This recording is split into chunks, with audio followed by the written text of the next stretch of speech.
జ్యోతిష్యుడు Venu Swamy craze గురించి ప్రత్యేకంగా చెప్పాల్సిన పని లేదు. ఎన్నో విషయాలని ముందే చెప్పి వేణుస్వామి సంచలనం సృష్టించారు. ఆయన చెప్పినట్టుగానే ఎన్నో విషయాలు చకచకా జరిగిపోయాయి. ఇక వేణుస్వామి ప్రభావం రాజకీయాలపై కూడా ఉందనే చెప్పాలి. అయితే ఆయన ఎన్నికల విషయంలో చెప్పిన జాతకాలు ఫెయిల్ కావడంతో తీవ్ర విమర్శలను మూటగట్టుకున్నారు. తెలంగాణలో కేసీఆర్, ఏపీలో జగన్లు సీఎం అవుతారని చెప్పిన వేణుస్వామి జాతకం తప్పని తేలాయి. దీంతో ఆయనపై నెటిజన్లు ఓ రేంజ్లో ఫైర్ అయ్యారు. దీంతో ఇక మీదట తాను పొలిటికల్ ప్రిడిక్షన్ చెప్పనని తేల్చి చెప్పేశారు.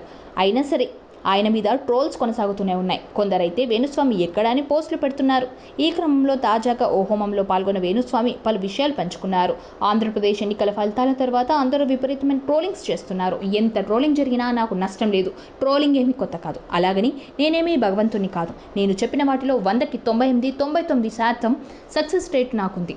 ఏదైతే జరగలేదో, జరగని విషయాన్ని ఫలితాలు వచ్చిన వెంటనే 10 నిమిషాలకు నేను ఒప్పుకోవడం జరిగింది. పెద్ద పెద్ద స్వామీజీలు, చాలా మంది ప్రముఖులు ఫ్లేట్ ఫిరాయిస్తారు. వాళ్ళు చెప్పిన మాటలని మారుస్తూ ఉంటారు. కానీ వేణుస్వామి అలాంటి వాడు కాదు. వేణుస్వామికి ధైర్యం ఉంది, సబ్జెక్టు మీద దమ్ముంది, నమ్మకం ఉంది అని పేర్కొన్నారు. అంతేకాదు, ఎన్ని ఎంక్వైరీలు చేసుకుంటారో చేసుకోండి, ఒక్క జగన్మోహన్ రెడ్డి విషయంలో తప్ప నేను చెప్పినవన్నీ జరిగాయి. అది నా సక్సెస్ రేటు. భయపడే ప్రసక్తే లేదు. చాలా మంది నా శ్రేయోభిలాషులు ఫోన్లు చేసి అడుగుతున్నారు, వేణుస్వామి ఏంటి పరిస్థితి, ఇంత ట్రోలింగ్లో ఎక్కడ ఉన్నారు అని అడుగుతున్నారు. నేను హైదరాబాద్లోనే ఉన్నాను. నా పూజా కార్యక్రమాల్లో బిజీ ఉన్నాను. నా ట్రోలర్స్ నా మీద చూపించిన అభిమానం వల్ల రెగ్యులర్గా వచ్చే వాటికంటే ఇంకా పెరిగాయి. మీ వల్ల నాకు పని పెరిగింది. ట్రోలర్స్కి, మీమర్స్కి, వ్యక్తిగతంగా నన్ను విమర్శించే వారికి అమ్మవారి అనుగ్రహం ఇవ్వాలని కోరుకుంటున్నా అని హోమం సాక్షిగా చెప్పుకొచ్చారు. మీ ఎజెండా ఆధారంగా మీరు నన్ను విమర్శిస్తారు. దానికి నేను ఏమి అనను, తిరిగి విమర్శించను. నా ఫాలోవర్స్కి, నన్ను అభిమానించే వారికి నేను చెప్పదలుచుకుంది ఒకటే, గత 20 ఏళ్లుగా ఎన్నో కష్టాలు అనుభవించా. ట్రోలింగ్స్ నాకు కొత్త కాదు. 1,00,000 కష్టాలతో ఈ స్థాయికి వచ్చా. 2 తెలుగు రాష్ట్రాలు జ్యోతిష్యం అంటే వేణుస్వామి అనే స్థాయికి వచ్చాను. తెలుగుదేశం గెలుస్తుంది అని చాలామంది చెప్పారు. వారికి బంగారం కిరీటం పెట్టండి.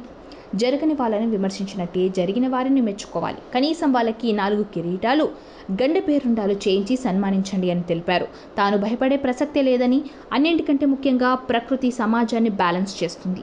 సబ్జెక్ట్ని మాత్రమే నమ్ముకొని చెప్పా. ఒక వ్యక్తికి పాజిటివ్ చెప్పి మరొక వ్యక్తికి నెగిటివ్ చెప్పే మనిషిని నేను కాదు.